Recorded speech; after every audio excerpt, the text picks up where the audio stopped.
I see why you wanted it neat. So, we're here today, my dearly beloved. Chapter 6. At the end of this session, I'm going to tell you how this all started, because it's a silly story. And how I got so deeply into this, I'm not quite sure, but here I am. The question is, what is a non-binary machine? And I'd like to hear from you. I heard you guys talking a little bit about it while I was over there futzing with Matthew. So if someone said to you, I want to talk to you about non-binary machines, what kind of systems would come into your minds? Listening. Yeah, well, I'm waiting. Well, the word non-binary has become in usage a gender thing. Yeah. So I don't, that's the first thought I have. Okay. What's this doing with the machine? You know? Fair enough. I mean, that's, and he describes himself as non-binary, Yeah, doesn't he does. He goes, Yeah. well, they go by they. he? They go by, right, they go by that. Which is something I never remember to say, so I try to just use the name. Bridal says. And the fact of learning that it's, a computation is based on zeros and ones means nothing to me. Ah, does anybody else have a computer background here? I only know At all? vaguely that That's how yeah, all I was code gonna is say, created. define Background, because I have general awareness, but Well, I think the general I didn't study awareness, it. I didn't mean to say, are you a programmer? nope. Well, because the systems we have these days are all sprung from Alan Turing's work Yes. in the 1940s. And that's all based on what he called a decision machine, which is a clearly calculable answer, which humans could do, but it would just take us forever. And also, we might make a mistake along the way. Not that systems can't make mistakes, but it would go much faster, and it saves a lot of time and a lot of agita. But it's all based on zeros and ones within the coding. So what does that mean? All you can have is 0 and 1. And when you get into, that's binary. When Alan Turing was doing the development, he himself did not think this was such a great idea, which I thought was telling. He said, this is good for what it does, but it's not good for many other things, which is, what about those situations that are not calculable? What do you do? What does it, when you're in, have you ever been involved with a system and suddenly it just goes off and goes, and the circle of doom appears? Mm-hmm. Yeah. Well, I think about, the image of a runaway mine train, for example, But I just wanted to add too, that in terms of the background in maybe the 50s, I really thought of it being more of sort of fast computation, sort of almost coming out of accounting, men in black pants and white suits, and, and the sort of television images that we have. And you'll get to this, but the way he describes systems, that involve mold, that involve, Those are the non-binary systems. Yes, it's kind of mind-blowing to me, Yeah. Just how we use language. Yeah. Oh, for sure. And when this all got started, and when Alan Turing did this all, I think it was for the military probably. I don't remember No, exactly. he was a coder, decoding the Enigma. Yes, in the okay, Second but World so War. it was in the military. Yeah, well, working for the military. Yeah. Yeah. So, do I hear, I'm hearing bells. Yeah. Okay. So anyway, the idea that zeros and ones, if the machine gets to a situation where it's got to go 0 or 1, and there's not enough information, what does it do? Does the spinning wheel of death, as we call it? Possibly. Sometimes, back in the day before that appeared, you'd get in these endless loops. You just get in these endless loops. And I did some programming in college. This was way back in the day. But, you would test run your program, and you'd be, and you'd get a message, endless loop, because there's no way out. There's no way for it to exit the program. Because, the program is screwed up, essentially. But you've screwed up because you can't provide the information needed. And so Alan Turing is saying, okay, this will do accounting for the most part. This will do, keeping your books. This will do yes or no questions, things that are obvious. But what about the things that are not so obvious? The things that don't have specific answers. And so then he came up with this concept called the oracle machine. I love the name. I wanted to shout out tarot cards. And you say oracle machine. Yeah, well, the tarot cards is a system of non-binariness. It's like all interpretation. Yeah, but that system would stop. It would still be automated, but would get to certain points and it would stop and ask for further guidance or pose a question and just see what the input was.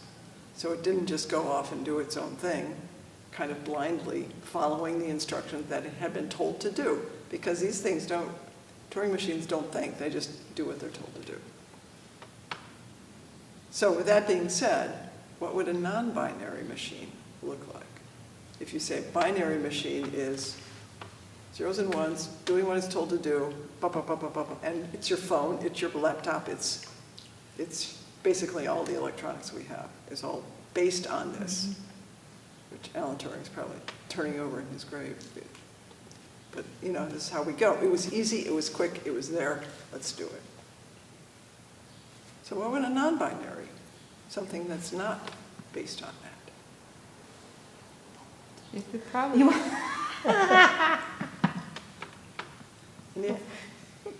Because he gives us examples in the. I was going to say, I'm thinking of examples from the book because we Yeah, read that's the fine. book. Okay, so let's talk about slime mold then. Yes, let's. Okay. It's my favorite example. That did fascinate me. I didn't fully get it, but I was like, that is pretty cool. Okay, so I even have a video. Matthew was kind enough to get this thing set up for me. Let's see if I can get it to run. If you can come on this side, you'll be able to see it. This is a part of a much longer TED Talk. I'm never very good with these cursors. Oh yeah, you got to open them. Here. Oh. I gotta open that, but I gotta move this cursor over. Was meshed in.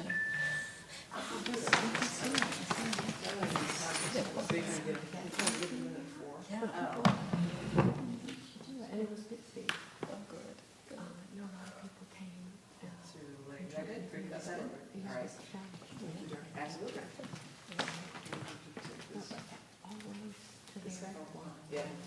Yes, slowly but surely.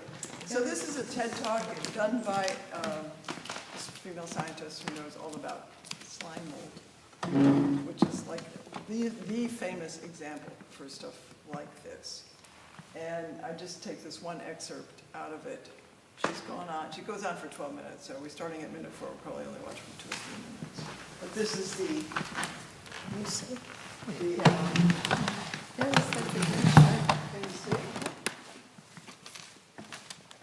knew that it was about the time for the cold air that it didn't like. The conclusion from their experiment was that the slime mold was able to learn. A third experiment. The slime mold was invited to explore a territory covered in oats. It fans out a branching pattern. As it goes, each food node it finds, it forms a network connection to and keeps foraging. After 26 hours, it established quite a firm network between the different oats. Now, there's nothing remarkable in this until you learn that the centre oat that it started from represents the city of Tokyo, and the surrounding oats are suburban railway stations. The slime mold had replicated the Tokyo transport network. So I'm gonna play that again because she went kind of fast through it. But they use the oats as bait, essentially, because that's the slime mold's favorite food. They just put a big hunk of them in the middle and little pieces of them wherever these outlying towns were. Because the whole object was to see, could it do the Tokyo railway system? And not only can it do it, but it did it in 26 hours, which it took engineers weeks and months, and it still wasn't even very good. It was okay. This is called the traveling salesman problem, where you have a complicated route. you want a salesman to go to without repeating any stops.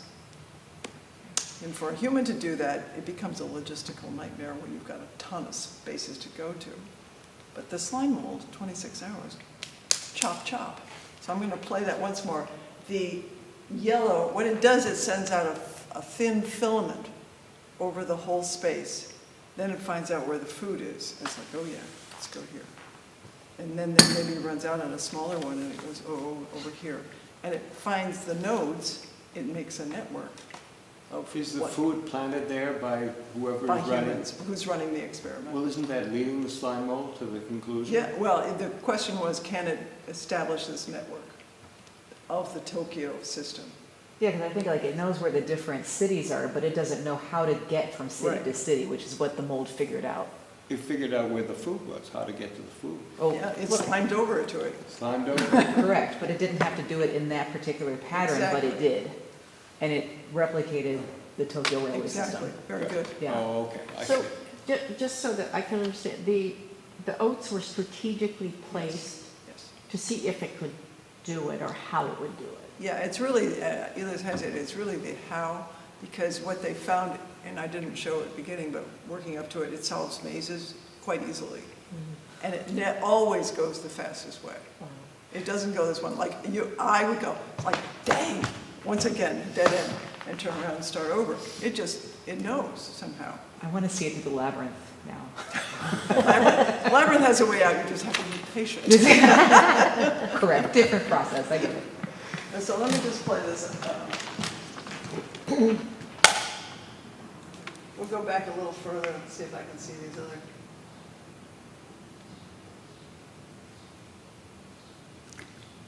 They have a couple of, let's see what this is.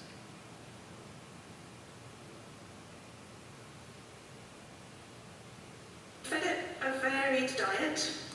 I observed as it networked, it formed a connection between food sources. I watched it leave a trail behind it, indicating where it had been. And I noticed that when it was fed up with one petri dish, it would escape and find a better home. I captured my observations through time-lapse photography. Slime mold grows at about 1 centimetre an hour, so it's not really ideal for live viewing unless there's some form of really extreme meditation. But through the time-lapse, I could observe some really interesting behaviours.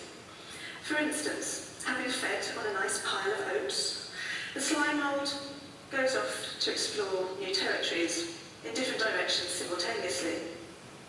When it meets itself, it knows it's already there, it recognises it's there, and instead retreats back and grows in other directions. I was quite impressed by this feat, how what was essentially just a bag of cellular slime could somehow map its territory, know itself, and move with seeming intention. I found countless scientific studies, research papers, journal articles, all citing incredible work with this one organism. I'm going to share a few of those with you. For example, a team in Hokkaido University in Japan filled a maze with slime mold. It joined together and formed a mass cell. They introduced food at 2 points, oats, of course, and it formed a connection between the food. It retracted from empty areas and dead ends. There are 4 possible routes through this maze, yet time and time again, the slime mold established the shortest and the most efficient route. Quite clever. The conclusion from their experiment was that the slime mold had a primitive form of intelligence. Another study exposed cold air at regular intervals to the slime mold. It didn't like it, doesn't like it cold, doesn't like it dry. They did this at repeat intervals, and each time the slime mold slowed down its growth in response. However, the next interval, the researchers didn't put the cold air on, yet the slime mold slowed down in anticipation of it happening. It somehow knew that it was about the time for the cold air that it didn't like. The conclusion from their experiment was that the slime mold was able to learn.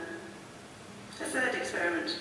The slime mold was invited to explore a territory covered in oats. It fans out in a branching pattern. As it goes, each food node it finds, it forms a network connection to and keeps foraging. After 26 hours, it established quite a firm network between the different oats. Now, there's nothing remarkable in this until you learn that the centre road that it started from represents the city of Tokyo, and the surrounding nodes are suburban railway stations. The slime mold had replicated the Tokyo transport network. A complex system developed over... So, if you feel so moved, it's easy to find on YouTube if you want to watch the rest of it. Yeah, the first experiment really explains the process of the last experiment. I'm glad you went back. Yeah. Yeah, that's true. I should have gone there from the beginning. I promise when you go in and you know something already, you think, oh, that's just... Anyway, so that's non-binary, for sure. That is, you know, we don't understand it, but one of the overriding premises of Breidel's book is that we don't know that much. And these non-human life forms have been around this planet way longer than we have, and have solved a lot of problems. And we're never really going to understand them, because we can't. It's just not possible for us to do that. I mean, would you expect the slime mold to understand us? So, you know, you have to sort of think of it that way.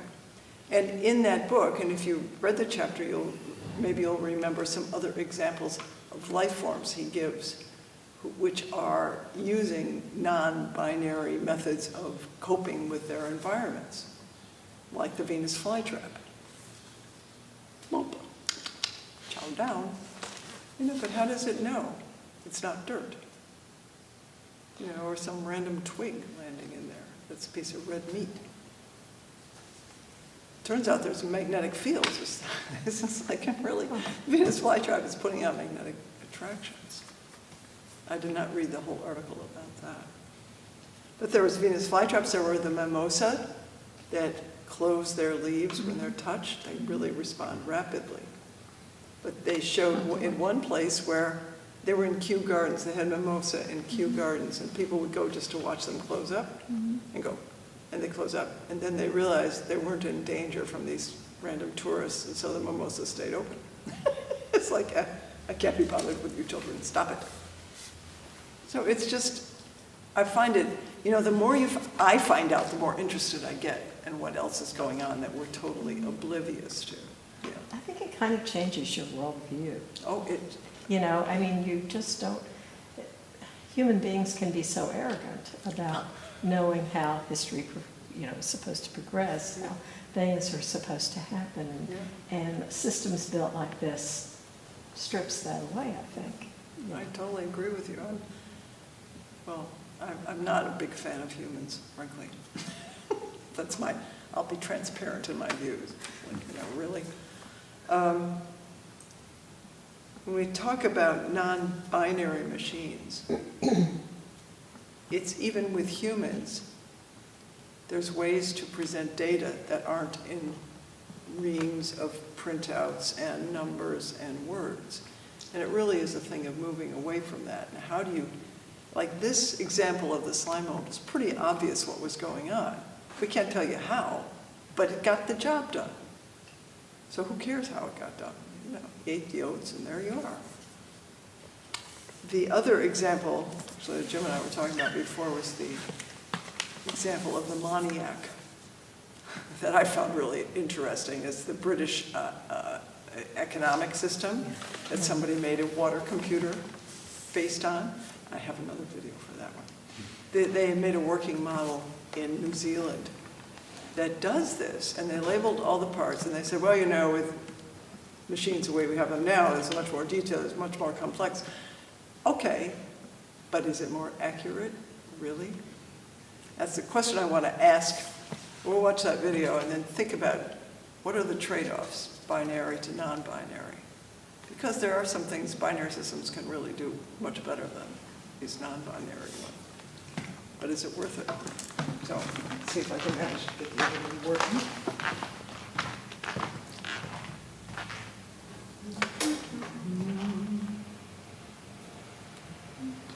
Whoops. I didn't want to do that. And by community dwelling, civil engineering, urban planning, what taken us well over 100 years to Why are you decide talking? over a day. Hit the space bar. The conclusion from their experiment. Thank you. I need help. I'm not used to these kinds of I'm not used to. You want me to come over there? I'm not used to binary machines. Well, I got it. you got it? Okay. Thank you. This is the only operation of Moniac in the Southern Hemisphere that we're aware of. What Bill Phillips did was so creative, lateral, and off the wall. It's one of the first macroeconomic computers. It was built in the 1940s. It is a computer. It's hydromechanical. It's a model of the macroeconomy, so the economy as a whole. Bill Phillips had created one of the most extraordinary economic tools that was created in the mid-20th century. And so this machine here is going to show how water flows around the economy, or how money flows around the economy. And we have this income tab down here, and this is water flowing up into the machine as income. Before the income reaches households, some of it is taxed, and for the government, this is income. So taxes flow down here as income to the government, and then the government decides how much you would like to spend.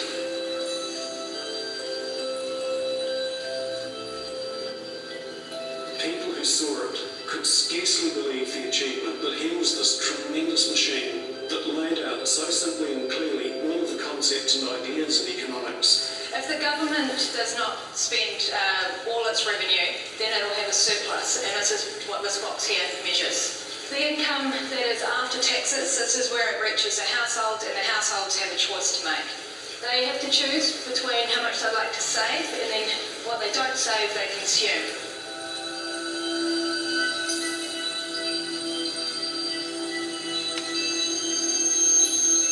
How much a household saves will depend on the level of interest rate in the economy. When there's only a little bit of money in the economy, like there is now, there's very little water in here. This means interest rates are very high. The principal purpose of the Moniac was as a teaching tool. In this investment fund here, which helps determine the level of interest rates, this will also determine how much investment firms undertake. So if we add these three components here up, this is our domestic part of the economy. So we've got government spending, plus consumption, plus investment. And this adds up to domestic expenditure, so the way all this water flows around. It's possible, for example, for somebody like Phillips to have one operating in front of the class. What we're going to do now is we're going to do a scenario involving the central bank. The level of GDP down here is very high, so the economy is running a bit hot. So what we're going to do now is we're going to drain money from the investment fund. So this is tightening monetary policy. The Moniac really pioneered the field of economic forecasting. So when there's less money in this investment fund, we're going to see the level drop, which is just like seeing interest rates rise. So money's now more scarce. So what you can see on this chart here is the interest rate is increasing. It's increasing rapidly. As time went on, the advent of digital computers made it possible to have mathematical models that were vastly more complex than the Moniac. These slides here show how households and firms react to changes in the interest rate. So this bottom bit here, shows how much do firms cut their investment when interest rates increase. This one up here shows how much do households stop consuming when interest rates increase. Down here, we will be importing a little less because our incomes are lower. Over on this chart over here, this is GDP. There hasn't been much of an effect, but this is something we would expect to see. The flows go around the economy and it continues having an impact for some time. So this means it takes time before monetary policy has an impact on the economy, which is what we see in the real world.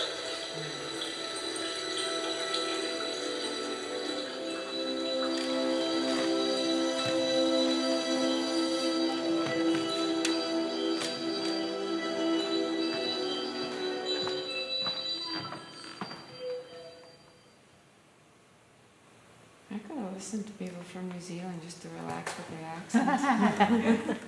It's so nice.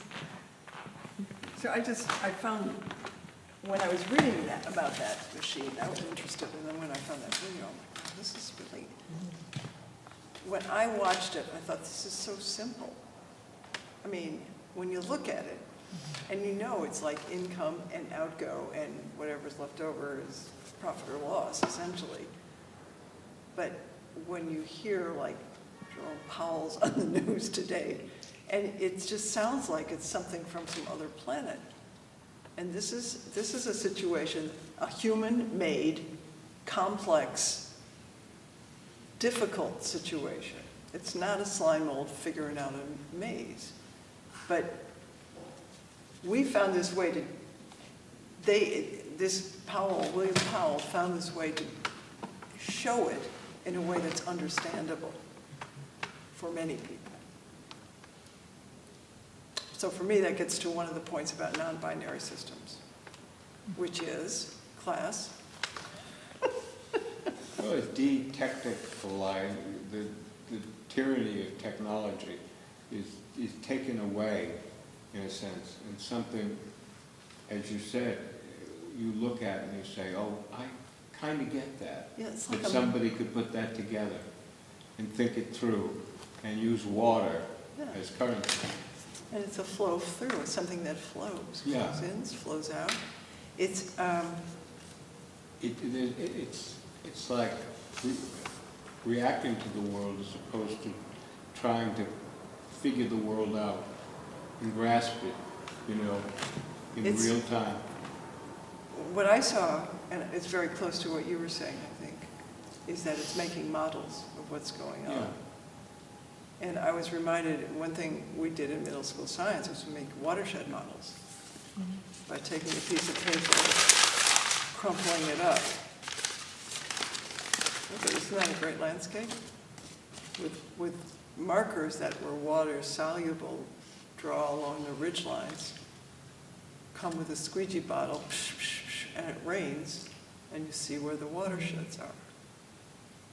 This made total sense to the kids. And to me too, frankly. I mean, I could talk about watersheds, draw maps, do all that kind of thing, but this makes it three-dimensional, makes it real. Mm-hmm. Yeah. And I think that's the important thing about non-binary systems, is that you get it. You look at it, or you experience it, or you do it yourself. Like, oh yeah, I get this. You also see where you can make changes, how you can, reduce the level of investment or raise Exactly. taxes, or, you see Exactly. the impact of the different changes. Or even in this, if you're using this as a watershed model and you've got a major river, the Lincoln River flowing through here, what would happen if I dammed it? And you can experiment with it and see what happens. I was in Holland last summer only? But anyway, I was there recently. And we went, they have major flood control systems there. And we went to a visitor center that had the model. It was so exciting. And they had these huge arms that would close off this whole channel when they needed to. And huge, we saw them huge, maybe from here to that corner, maybe further. I mean, gigantic. And they went down to the bottom of the, whatever piece of water that was, I don't know. But to go see the model and to play with it, what fun. And it really makes you get what's going on. And you go outside and look at the real thing, like, whoa, something else. Try to, that was the other system he brought up that is working on a non-binary system is our planet itself. It kept itself in balance just fine until humans overran the place. But it's like functioning. It's got atmosphere, it's got water, it's got everything that the planet needs. We subscribe to the idea of Gaia and that this planet is alive. The planet is tending towards itself and right now busy pushing off these little fleas. Us, unfortunately. So how are non-binary machines different from binary machines? Well, we just spoke about it. Well, Are tell me you just then. trying to reiterate? I have a different thing, though. There's physics, like when you talk about models and predicting how things will go, it's working with the terrain, with the material, with the behavior of substance of reality, where will water go, and like the urban design and so on. So it takes imagination and intelligence, like the railroad systems and so on. So that's working with organic, the organism of the environment, but it's also working with the physics of, like when building a road, I need to know how this material behaves and so on and so forth. So it's a little more set in stone, so to speak. And then there's less predictability, like trying to predict weather changes and soil changes and erosions and things like that.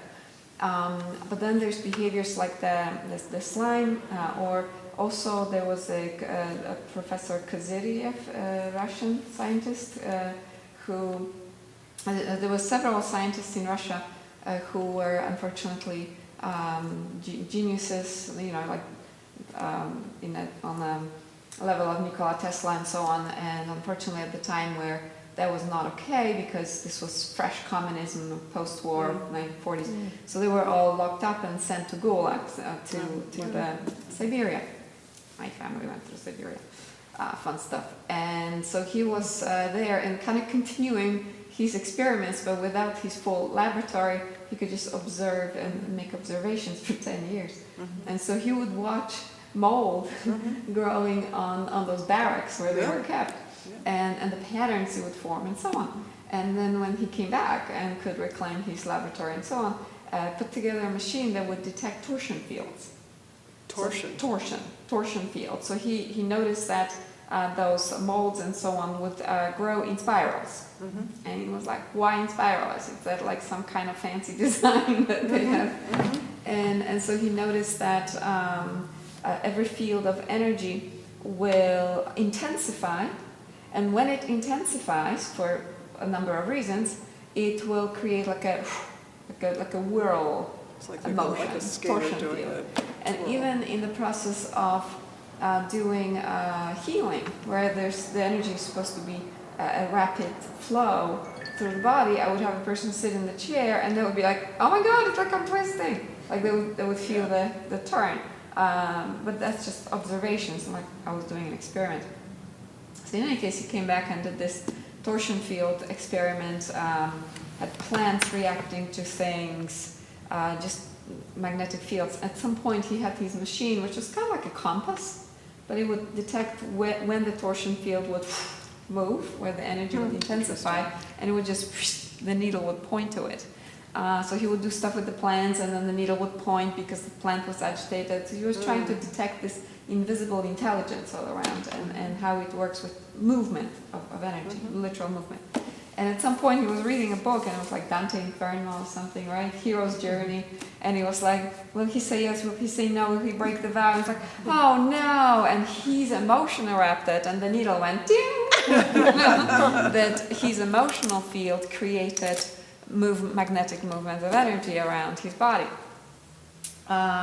So then it continues with like Rupert Sheldrake in England, and experiments with consciousness connections, the quantum entanglements and such. And so when you're showing the slime thing, and it's looking for the most efficient and shortest, so the most often traveled and shortest pathways were the ones that would win. Like in the labyrinth, the Japanese experiment. So they did an experiment where they gave people a four-liner, like nursery rhyme style. Just here, memorize this. It took groups of people, and the challenge they gave them is that the rhyme was in Japanese, and these people were not speaking Japanese. So it was literally like memorizing, like I would give you a new Sanskrit mantra that I know, but you don't, and be like, oh, this is a challenge, because you have to just listen and repeat until you got it. And so they gave one group a four-liner in Japanese to memorize, and another group a four-liner in Japanese to memorize, and they did. One group memorized faster, and one group had much greater challenge and slower learning. They had two different rhymes. So of course the question is, what was the difference between those rhymes? That one was easier, significantly easier to memorize, and the other one was significantly more difficult. So the one that was difficult, they had a Japanese person write it down, just make it up and give it to the group, and the one was difficult to memorize. The one that was easier to memorize was a four-liner that Japanese parents and children have sung for hundreds of years. So I thought that was going to be the end. So it was basically already in the consciousness. Yeah. And so it to me, the whole discussion is about observing organisms that connect to the existing consciousness. That the ultimate non-binary machine is the consciousness. Potentially, yes. They're just expressing it. Pardon me, but the mold is dumb cakes. I mean, What's that? dumb. The mold is dumb. The school of fish, this swarm of birds that are moving together. No, they're the same simple organism. When you take that little fish or that little bird, God bless them, but they're very, very simple living organism as far as they are connecting the dots. But they do this incredible dance together, and the intelligence of how they migrate and all that stuff with the mold is because the intelligence is already there. Well, I tend to disagree that they're simple organisms. I think we don't get them Well, because we it's can't. meaning, what does it mean? In other words, if it's connected to this amazing consciousness that's all around, to the universal intelligence, then of course they're not dumb in that moment. But if you take them out of that in some way and isolate them, I think that's why your a kind of humorous remark how you don't like humans, I think it's because we're observing human beings as isolating themselves through all the false programming from that universal intelligence. And the I more was they going open to up, say, I think that's, universal that's the whole thing, is that intelligence, the humans more are, they display. those humans who are in touch with your proposition of universal consciousness yeah. are few and far Lack of a between. better. Few and far between. And most of us are not 100% of the time, all the time connected. We just aren't in that space. It's observed in savants, right?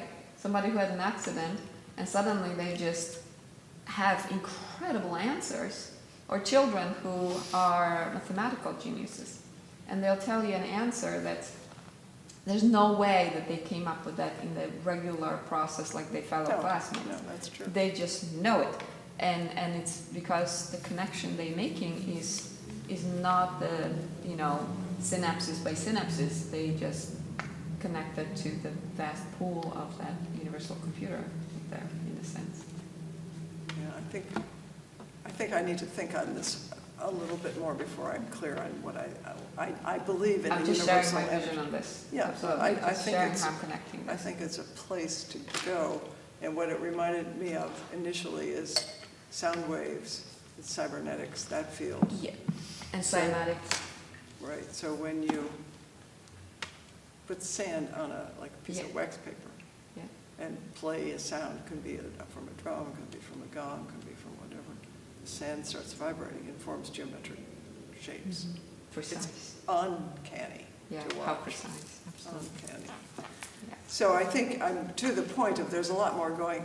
My point, James Bridle's point, is let's get back to the book, actually, is that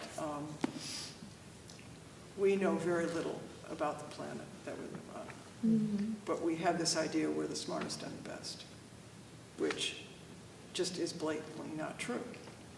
And until we can get over that, we're going to be caught in this syndrome of we know best and destroying everything in order to save it. I'm overstating, but nevertheless. Yeah. I did want to revisit, because I would love to get this really fixed in my brain. Okay. Because the binary intelligence, which is machines, because so I really need to kind of pin down the difference between binary and non-binary, because before somebody came up with the idea of binary encoding, that didn't exist. As a machine, it didn't exist. I mean, Yeah. you But- still had, when you talked about accounting, I think that's one of the primary examples Right. of this. I mean, you can do it by hand, but if you can automate it and create a binary system. Well, the abacus is a kind of a tool used to do something you could do on your fingers, but it's I cooler just- to do it. Well, you can do it on your fingers. This is how we all learn to count this way. 1, 2, 3, 4, 5, 6, 7, 8, 9, 10. I still count sometimes on my fingers. Right. But that's, you got up to 10 easy because you got 10 fingers. This is actually a non-binary system. Right, exactly. So It's that's a why, model. yeah, it's not a. But you go to 20 and then you're like, well, I can use my toes Toes, too. yeah. Some things are fun, like when you want to multiply by 9, you can use your fingers, do you know? Yes. Is that fun? Yes. That's in a great movie, Stand and Deliver. It's Yeah, like- really? he's Is like, it? 1, 2, 3, 4, 5, 45. You know, it's like, he totally does No, everything. it's like, 3 times 9 is Right. 27. 1, 2, That's what 3, kids do. 6 times 27, 9 right. is 54. Right. You just, yeah. Exactly. But I think that I don't know, I'm thinking about like, you're talking about binary versus non-binary. Right. And I guess when it comes down to like, we're talking about computing, when you distill everything down to simply a 1 or a 0, and those are your only options, I do think that that's valuable in certain circumstances, because once you expand that outwards greatly, you get the computational abilities we have today. Yeah. But I think that when you start running your life like that, and you start discounting some of the other intelligences I think that you are alluding to, and the book is blatantly Yeah. discussing, by saying, well, we can't put it on a spreadsheet, so it doesn't exist. I mean, that you're just cutting yourself off from a thing that you naturally already are anyway. Yes. That's kind of what I mean. I think you've summed it up beautifully. That's honestly. yeah. That's. Yeah, and I really do wonder about just, I mean, I don't know if, like I said, we did this to ourselves. I think that's way too grandiose and simple a statement, but the idea of thinking, well, when we put everything into computational 1s or 0s, I just think that when you are limited to those choices, what that means for aggression. I mean, what does that mean for like our innate, again, if you're just, it is this or it is that, then all of a sudden you have something to fight about. Right. And aggression has its place, but when this is all you have, all of a sudden everything becomes aggressive because there's no other outlet. That's right. So that's, it's the idea of just saying, how do you work with something where it's just like, oh, there's real value in this. There's real value in just saying, hey, it's either this or this. Like discernment we have to have discernment. You can't exist. And at the same time, how do you have discernment within the wider network of the unknowable thing? You know what I mean? Yes. The thing where it's just like, or the thing that finds its way on its own and you don't quite understand how it did that. Or the machine that shows you 3D-wise where things go and you don't have to add it up in your head, you just see it, It's like how those all coexist in a way where we can be more dynamic with it. Can we accept the fact that we're not in control? Absolutely. I mean, but Well, that's the part of it, right? Yeah, many of us cannot. Well, and I think that's a fear-based response, I agree with you. right? That's an absolute, and I understand fear completely, and it's kind of like what you're talking about, like individual humans, but humans together maybe being plugged in. I've seen the opposite but I do wonder if sometimes the great cosmic consciousness actually doesn't give a crap about you. It's just going All to these do its little own ants thing, running around right? everywhere. Where it's just all of a sudden you get like a real madhouse kind of like sudden, just everyone's lost their minds because they're together and something else Yes. took over. Called the And mob there's mentality. yeah, mob mentality. It's almost like the universe going, this is fun, let's do this for a while, whatever, It's just scary. I make terrifying. It's like, oh. absolutely terrifying. But it can go either way, It's like we are capable of plugging into that in such great ways. We're also capable It's of eating almost like ourselves you're talking alive. about like pockets of reality where the mob mentality, like a herd of cattle, will run away, and human beings do the same thing. My Yeah. God, my daughter was at Penn Station when somebody shouted gun. Oh my Lord, it was like seconds, and everybody was Yeah. huddling behind counters. It was Yeah, just like a we're stampede. trained. We're train. and Right. and it was insane, and so that was them connecting to collective fear, Yes. right, collective response. But then what you're saying is that if there was a person there who was truly connected to universal consciousness, that they would probably be the one saying calm person who would then start directing the mob to safety and stuff. Do you know what I mean? It if just they were able, depends. I mean, once mob happens, Yeah. happens, but I take your point, like, they did a really. In other words, what they're connecting to is Well, the question. there was, I would love to cite this example, if I can, I'll send it to everybody, but it's a great example of, I think they did this, I think it was a neighborhood in DC, where they just basically said, can we just have 10% of the people commit to just meditate, for 10 These minutes are a day. great 10 minutes a day, experiments, yeah, right? And Yeah. so they did that, and after a certain set amount of time, crime was down by a pretty significant percent, and they didn't do anything except meditate. That's the connection into like the, can I tap into the thing that is more than me? Yeah, You or know? similar example where they gathered a crowd of meditators and had them meditate, and the crime around went down because of their field, right? But I Yeah. think Cynthia's trying to say something. Oh, sorry. No, I agree. And, I mean, they've shown that meditation, long-term changes your brain Yeah. as well, which would change a lot. But, I mean, you were asking about the difference, Yeah. and the implications of the difference. It seems like to me that in the last 20 years, there has been such a drive to increase access to computers. So more and more we have them. They are in their the classrooms. Everyone has one, so you have that momentum going, and it is very hard to begin to. And everybody's got their phone in their pocket, and it really is. But these models, I mean, it's a little harder to, acquire slime mold or to have these, so physically, it's, there's a difference. Well, I want to jump to That's sort of interesting, Bridle's conclusion in this. And that is, they posit that the systems he's pushing should be non-binary. I want to get the words right. He says non-binary, decentralized, and unknowing. And I read that and I'm like, well, that's good. I get what decentralized means. That means a network, like our slime mold.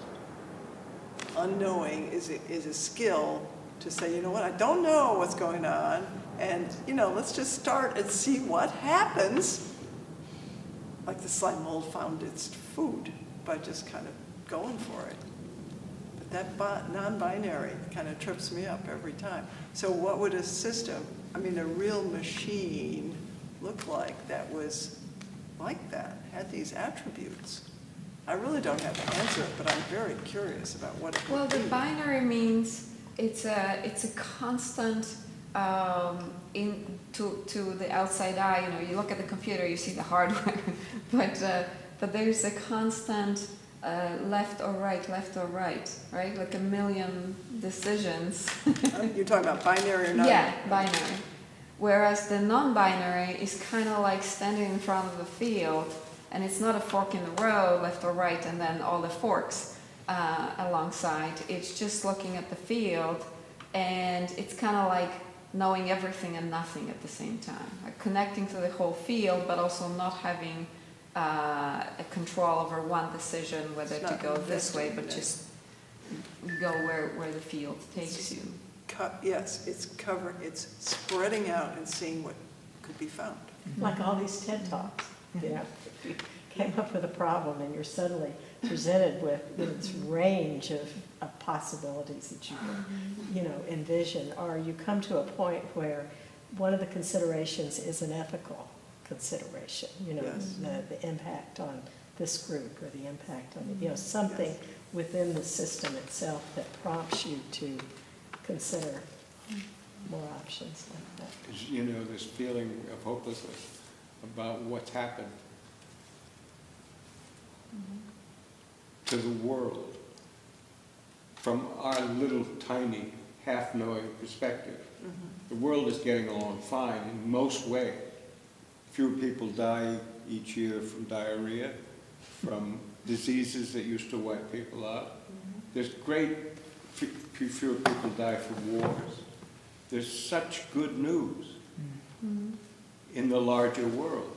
But our access to it is diminished or non-existent. We dwell on, But we dwell on what we're being fed, yeah, and what we good news see doesn't. in what we call news. I did, interestingly, I mean, I think it was last year, we went to watch over at B'nai Kashet, David Attenborough thing. And one thing that he made very clear, it really stuck in my head, we are not destroying the earth. Oh, the earth can take care of itself. The earth will That's take care of right. itself. We may The earth create is a an organ, situation where is we its can't own live, thing. but- Right, we may make it unlivable for us. Right. Yeah. But, and sadly, take down a lot of other species and whatever with us, but, that was a very interesting thing to me in terms of we're not seeing the earth as a living, Right. us being part of a huge organism, even though we're all separate. It's like the body, because what people don't know as they're breathing and moving around and everything is that there is a constant, I was reading about the hemostat, but there is, a constant flurry of feedback systems and loops and That's right. everything to maintain hemostasis, or we would die. Yeah. It's that simple. And but to think that that's just unique to us, and that we can't learn something. I mean, I'm just going to be real honest right here, but sometimes some of the early biblical, like in the Genesis and things like that, that we came in, we're in God's image, but not the slime mold, and we're Dominion over we're all the that in a beast. bag of chips, Yeah, right? dominion And is we're dangerous. not, and that's leading to the destruction. Well, I mean, Anne brought this up in a recent sermon, I think, when she talked about from Genesis, dominion over the beasts and the wild animals, or however it's phrased. But, that's caused a lot of, It's domination, is Well, the understanding we've because given we it. are like in charge. We're in Yeah. charge, we're the highest rung of the ladder. But stewardship is a much more complicated idea, Well, much more, it's which is in it's the a much meaning of more, dominion. it's a word laced with responsibility. is Imagine that. stewardship. Yeah. Yeah, dominion's easier sounding, like power over is. That's me. you know. Yeah. But it's just that perception, and I mean, it's not just in the Bible either, but just this perception in a lot of different philosophies, I mean, some of the philosophers, that humans are superior and that this is all for us. And that, we can't, and we keep trying to outsmart all this intelligence stuff with Well- the antibiotic resistance. Look at the forest fire, like we keep trying to put Band-Aids all over it, and it's like, no, you gotta work with it. Huh? I think one of the other things, I can't remember who, because I don't remember names, but I was reading about the whole idea that humans, there's been evolution, and we evolved as one species of many amazing living species on this earth. But as our evolution, once we became humanoids, the one thing that never left us is all this intelligence and all this kind of complicated thought process and everything, is these basic instincts of reacting to survive. So That's as like if the first our thing. lives are threatened by something that looks different, which at one point it probably was. But it's like we can solve all those problems with all these things that we've come up with, but we still react as though. So it's like that needs to be extincted out of us, That's and not good. evolved out of us, and I don't know. I know there's no way with it. I think it just needs to be understood that it is a part of us, and then we actually can see Well- it. Well, that's the thing. Well, to be and kind of aware it. acknowledged, and the work that's involved with keeping that in check. But it's hard, you talk about mob mentality, that's what that is in Yeah. action. Yeah, and then knowing that is a thing that we are all susceptible to and understanding how to work with that. It's just, I think we were talking about like non-binary machines. that's a step towards it, saying what's, Become aware. yeah, exactly, just being like, it's not either or, you know, it's just, I don't have to make this choice and make this action, but I do know that this is a part of, I was born into the world like this, and this is what I carry with me, and I know, at least I know, you know? And this whole thing about looking for new connections and exploring, right? Not That's like- expecting what you're gonna find, just see Or what's there. preconceiving what you're gonna find. It's a hard Exactly. thing not to do that once you've, you know, because we have so much access to so much But information. here's the or- thing, when you were reading this book, I came across things I'd never even thought about Yeah. before, and I was delighted. Yeah. It's like, oh my gosh, who would have thought? So and part of it is being brave enough to go off and, you know, read things, do things, talk to people. And I want to end, because we're at the end, past the end, is Bridal's big thing about intelligence is that it's not your thoughts, it's your thoughts made manifest, so your actions as a result of whatever knowledge you might have. Whole thing. And so one thing I'd like to stimulate us with, and you know, this might be something to bring up with Ann, actually, this talk about the meditation, is what actions can we do? What can we actually do? Put our knowledge in action, not with, I mean, okay, I've, for 100 years, I mean, people talk about going protesting now, I'm like, been there, done that. I mean, yes, I've done it, but I feel like I need to do more. I need to feel like I'm making a difference somehow. And I don't have great ideas. I've never been one with great ideas, but I'm good at implementing. If someone gives me an idea, it's like, yes, let's do that. So, you know, maybe it's something like getting people to say, yes, I already do meditate for 10 minutes, 15 minutes a day. But, you know, getting an organized thing together so that people will do it. Or maybe something else that is in the airwaves here. Beautiful thing with this discussion of binary and non-binary, I see inside of a human being, the binary is our polarity attached and programmed ego. It has to be this or this. We got to whole control, predict. That's strictly ego, because ego is trying to be like, you know, a GPS. Like, no, it's not an option. You either have to turn left or right, and you know, there's certain need for predictability I love and that. being on time. My ego is a GPS. I'm really gonna use that from now on. It's fantastic. You know, and for everyone that's like afraid of computers and all that kind of, you know, smartphones and stuff, it's because it's such a mirror to our ego. Somewhere I was reading today that things like GPS and automated warehouses are leading us. We believe in them. We believe when the GPS tells me the next turn, I'm not thinking. That's true. That's totally true. And if it tells Whatever me, you say. if it tells me, go up this tree, make a right, all right, I'll get the car. How many of you asked Dr. Google about something that aches in your body? Oh, never again. No, I've never done that. That'll lead you down rabbit hole. That was just I say never again. 5 minutes and I'm gonna die. I mean, it's just every time. So bad. What is this? You asked Google? Dr. Oh, Google. I just, you know, There's a said, Dr. why? No. No, I'm just saying, I mean, just Google, typing in, my elbow yeah. hurts. Well, clearly it's because you're gonna die. I mean, that is always the You answer. have that cancer right? of the elbow. I'll just say the whole thing about the GPS though, with the driving thing, it is just outsourcing in, you know, a task to a machine. Yes. But you're still the person who's got the fuller functioning, you know, than the Turing machine. Well, right? you are, yes, you are in the world. Yes, So- exactly, yes. yes. But you know, I'm always frustrated when they suddenly present you with a different choice. Oh, yeah, that's true. Another route. Oh, okay, I know. I really good at to consider. It was just like faster it route, like, prevents clearly, yeah, it's gonna be easy. It prevents me from actually learning a route. Yeah, If I yeah, don't have right. access, yes, That's it's right. like, Can't get anywhere. because I'm just Yeah. driving and following, and I'm not taking in.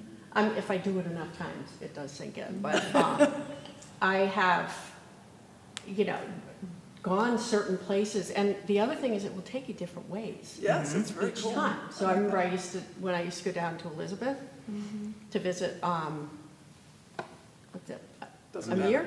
Amir? Amir. In the detention center, I never went the same way once. So I was just like, you know, and then one night I didn't have something wasn't going right. Oh, no. There you Oh, are. poop. How am I gonna get Well, I mean, maps in and of themselves are non-binary, right? I mean, because Yeah. you see different possibilities. Well, That's I'm- true. You know, That's how- true. I, and you I can don't plot your have own- a Interesting. car, so I'm always in Ubers, and so it's a lot of cars, a lot of drivers, and different GPSs, and a lot of the same route. I have to get here, get there, and it'd be like, I always have to remember, no, don't, just please, just go straight, just go straight. go And that say, way. oh, we're routed, yes, now we're good. And it's just like the same turns that the GPS will stubbornly Yeah, they want always to want to go go the certain wrong ways. thing. But in any case, if you want to watch a sweet movie about a person gets stuck on control but then has to throw it out, is with Philip Seymour Hoffman. Jack Goes Boating. Have you seen that one? I've No. never seen that. It's heard of that. fantastic, it's Jack phenomenal. Goes Boating. Jack Okay. goes boating, and he wants to date, but he's the kind of shy person that has to get stuck on an idea, and somebody tells him, you gotta cook for her, it's going to be great, and so he has this chef video explain, chop the prawn, set aside, cook for half minute, blah, pull it out, perfect. And you see him through the movie walking down the street going, chop them aside, half hour, perfect. And like just keeps repeating this thing with chop, babato, perfect. And he's so ready. And of course at the last minute there are some other friends there and they mess him up. And he gets so incredibly not chop frustrated anymore. that everything gets burned and overcooked and stuff.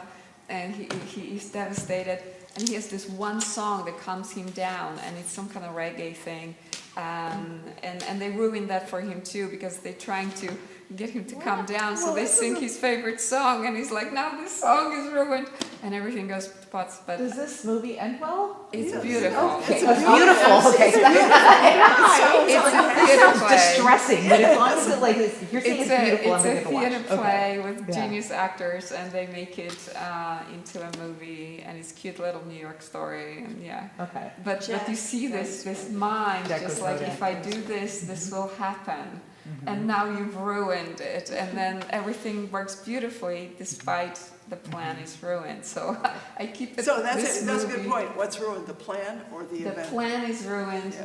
Yeah. but the result is much better than if trying to control. So that's how I think when we're doing like Pride service or something, and things go. Well, that's Listen. always delightful chaos. Yeah, Especially the kids' service was hilarious. Oh, kids service Always. was gorgeous. Always. Talk about mass chaos. I mean, But it's already 10 after let's 8, go my friends. to So, sleep, children. so it's time for me to close up shop here, Okay. let Matt go home and do Let's whatever turn he's off doing. all the Thank lights you, and get Joanne. spooky. Thank you guys for coming. Yeah. Thank you for Well, you coming. should just I come to appreciate youth it. group. That's Are we going to what page happens a lot of the time. No, I'm done with this book. You're done. I was going to tell you how this all happened. I was like the next person. Politics. Can we do that? Okay. Well, This is You can pick a book Politics and is read great. the discussion, that's fine. I do want to recommend a book. Okay, let me tell you how this all happened. Oh yeah. Right. Because I belong to this institute called the Institute of Religion in the Age of Science. And every year they institute... No, I know, but where is this? I want to join. Anyway, continue. Sorry. Yeah, talk to me later. I will. Anyway, so every year there's a conference where I'm going, next week is where I'm going. And it's, this year it's climate change and technology. And at the same time I started reading this book, Krista Tippett was the one that started talking about it. So I was reading this book, I'm like, this would be a good book for this conference. So like a fool, they're calling for short papers. Anybody have a short paper, submit it. I'm like, So I write to the organizer, I say, well, this is not going to be a paper, this is not going to be a PowerPoint, but would you consider a book discussion? Thinking he'll say no. He writes back, sure. Submit an abstract. I'm like, oh, abstract. So then I have to write it up. Send it in. This is in January. And I don't hear anything. Oh, sorry. Then I get an email. Okay, it's been accepted. Damn it. So this is coming up? Well, so I'm not done yet. So then, a few months go by. I'm like, well, this conference is at the end of June. This is probably in April or so. I'm like, well, just because